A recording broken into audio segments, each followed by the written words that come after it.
You're listening to the True North Success Podcast. Real stories of personal, professional, and financial wins from Alberta's best.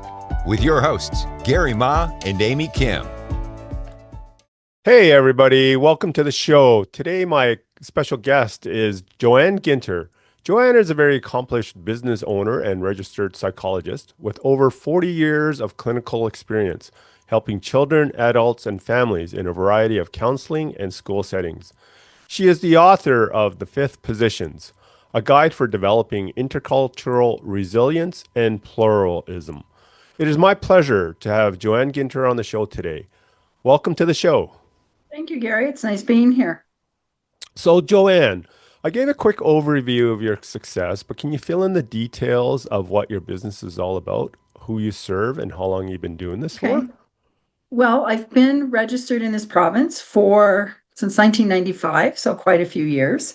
I have, that's my business. I've been registered since 85. So I've been worked a lot of different settings. Like I trained in school psychology initially. So I've worked in school settings. I've worked with private sector doing assessments of children with special needs. I've worked with children with autism. And in 2001, I moved to Kingston for a little bit of time in Ontario, and actually 12 years, and went to school and got a second degree in religious studies. And the reason for that was I really felt that culture and diversity and religion needed to be part of the client's story. We needed to honor that as therapists. So when I did my training, that was quite a long time ago, we didn't honor that. And so now I really think that we need to pay attention to people's cultures, their diversity, their religious practices, their beliefs, etc. So I did that degree and focused on the relationship between religion and psychology. And then I moved back to Calgary in 2013. And so I've primarily focused on that area. Like I teach at City University Seattle on diversity and culture and a lot of other courses. And I do a lot of supervision of provisional psychologists and do some of my own private practice. So that's kind of the summation to today.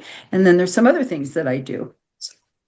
Right on. Well, tell me more about that. So quite a few years ago, I started I do a lot of things. I went to some workshops and a lot of training through the Erickson Foundation in the States.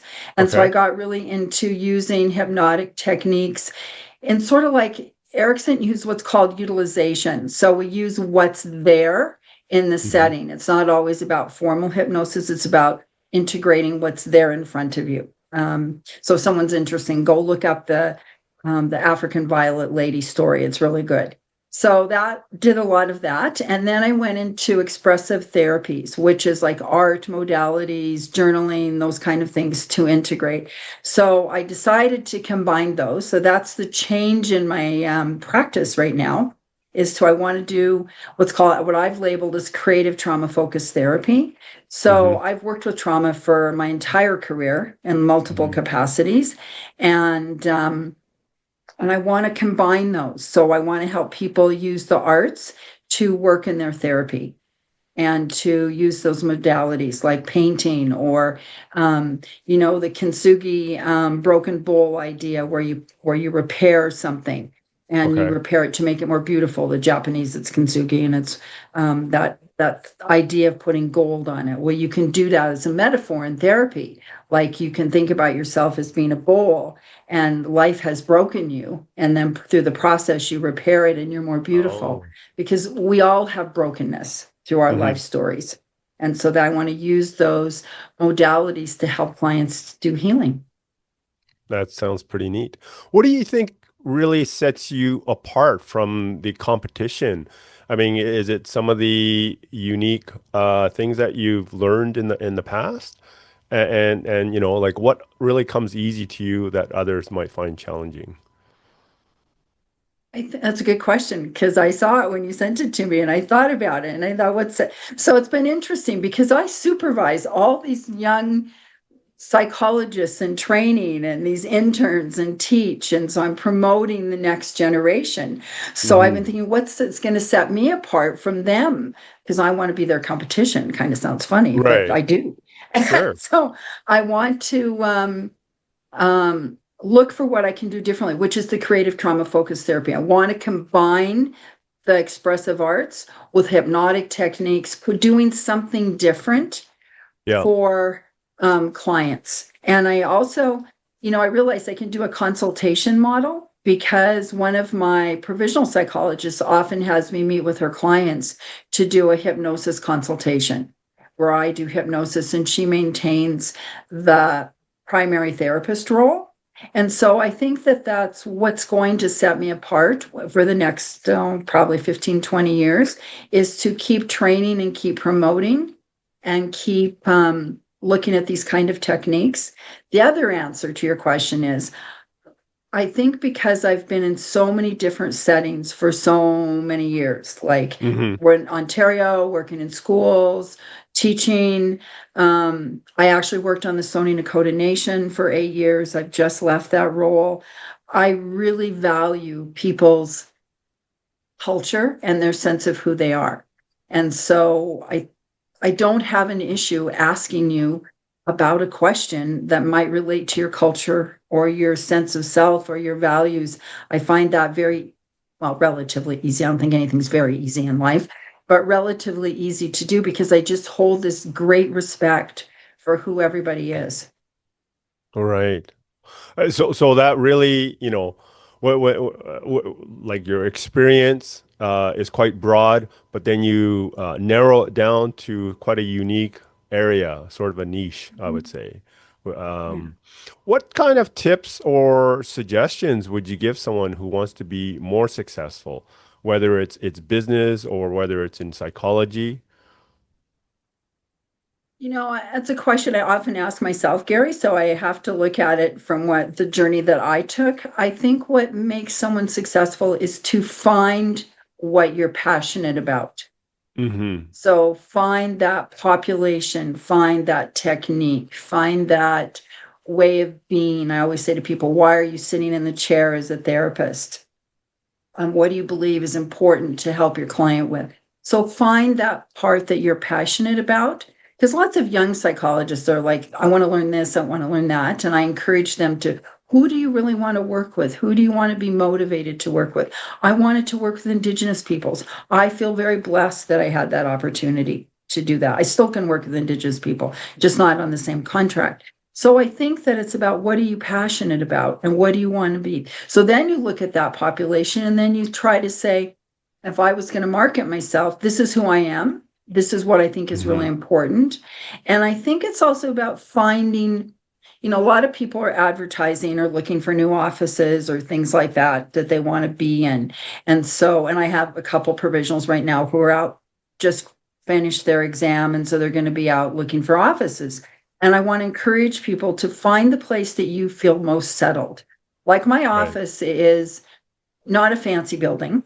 Mm-hmm. It's a building that's sort of run down. It's been Yeah. renovated, but it's still run down. And Yeah. it's down on the east side of the core of downtown. It's by the Stampede grounds. There's a lot of homeless people that are in that area. And I think it's about accepting all of who everybody is in society. So it's accepting people and Mm-hmm. knowing that they're there. And I love my building because the woman that runs it is just so kind and Mm-hmm. supportive. And then I also, it's because it's not a brand new shiny building. If I accidentally spill something on the carpet, I don't feel like I've destroyed something. And so I came into my office and they said, this is really homey in here. And that's what I want people to feel because that's who I am. I want you to feel at home when you come to see me. I don't want it to feel technical or Right. any of those Right. things. So So so I, it's so that's kind of essence, like find an who you expression are. of Yeah. yourself. Right on, right on. What do you think one of the biggest challenges that you've had to overcome in your career and how were you able to turn that into a positive? The biggest challenge for me was, as I think most professionals, I can't speak for all, a lot of professionals feel that they're not as good as they might be. Like I think that we kind of hold ourselves back because we go, oh, I really am not that good, or I can't do that. I'm not trying to say I'm really great. What I'm trying to say is I need to respect my strengths. And I think a lot of people cut back their strengths and they think that they need to learn this next technique. They need to learn more and more and more, when in fact they just need to practice who they are. And they Hmm. need to be genuine and say, you know what, I can do this really well. I can't do that well. And I'm okay with that. So I think so I overcame it by saying, this is who I am and this Yeah. is what I want. And I think age had a lot to do with it. And, because I've gotten wiser through the years. I'm going to have to say 20 years ago, I don't think I was quite this smart. I'm not that smart, but smarter. And I think that it's like, if I look that I have 20 years of practice left, how do I want to spend that time? What do I want to be completely devoted to? So I could have done that when I was 50 as well. What do I want to be devoted to? Right, right. So just gaining that experience, living the life that that you feel and need Mhm. to express, sounds like Yeah. it's what you really need to do. I think so. I think young people, like one of my people I've supervised for about 2.5 years now, she just passed the E-triple-P, the entrance exam thing. Okay. And I look at where she's going now. She's going to find an office near where she lives. She's going to set up her time so she can be part of her family. She was already practiced working with Indigenous people. She's going to get that license. And I just feel so happy for her. Right on. And Yeah. she developed some other special skills. And I think that's where she needs to focus. And my guess is she'll do that for about 20 years Hmm. and then she'll evolve. Right, right, right. It sounds like things are going really well for you and your business. A lot of healthcare professionals are making very good income when they're actively working. The challenge is when they're not consulting or actively working, there's no income coming in. So that can be a bit of a challenge if you're a business owner who wants to keep their income levels high, Mhm. especially when looking towards the future. They don't want to be working so hard to create that income. So some of them are looking at different ways to create profits and income outside of the work. Things like maybe investing in stocks, bonds, crypto, or Mhm. using a financial planner or something like that. What are your thoughts about that at ways of creating income outside of your work? Outside of what we do, I think that, well, I'm not the greatest financial person, so I'm not sure you should ask me for that. Be honest, that I think it's back to investing in what's most important to you. And Right. so I was very lucky to work on the nation, work for the government of Canada. I made a lot of money. I got to do a lot of trainings. I got to travel. Those are all wonderful things. I choosing to give up that position means a major cut in my income. So now I need to look at, again, go with what you want to be passionate about. If you're someone that wants to have a really strong financial base, then find those people to help you invest. If you're somebody that thinks I want to live life, then figure out how you want to live life. I have to plan for my trips now, Gary. I'm like a little stressed over that, but it will be good. It'll be good. And I have sons that are financial analysts, so I'm even in better shape for that Oh, part there you anyway. go. But Right. so at the same time, it's about I think I encourage my clients to think about always the stage of life that they're in. Yeah. So if you're like between 20 and 40, what's most important for you to develop? You want a solid financial foundation. You're most likely going to be having children. What do you want to, build in your life for them? And then you look at what is next. And so always go by the developmental stage of your life, what you want. Yeah. I'm not at the end of my life by any means, but I'm towards the end of my career. And at the same time, I had 3 grandchildren born in the last 3.5 months. Mm, hmm. And you know what's most important to me? My 4 grandchildren Right. and my practice. But I think that it's about looking at, so what do I need to do? I need to have the finances to spend time with the grandchildren, to Yeah. promote my practice, and to keep living. Nice. Nice. As we're wrapping up our interview, what kind of exciting plans do you have in the next 6 to 12 months? 6 to 12 months, visit the grandkids, obviously. Yeah. And I really want to get the creative trauma focused therapy out there. I really want to meet with some people I know. I know a lot of people in the city in my field, and I also know some people in Edmonton and other places too, and really meet with them and try and promote it. I also I really believe that therapists, caregivers, professional caregivers, then maybe you're a psychologist, social worker, caregiver, nurse, etc., teacher, that we have a lot of stress that we carry. So I'm trying to offer things for those individuals that they can have somewhere to go and just talk. So I have a professional grief group that runs once a month on Thursdays nights.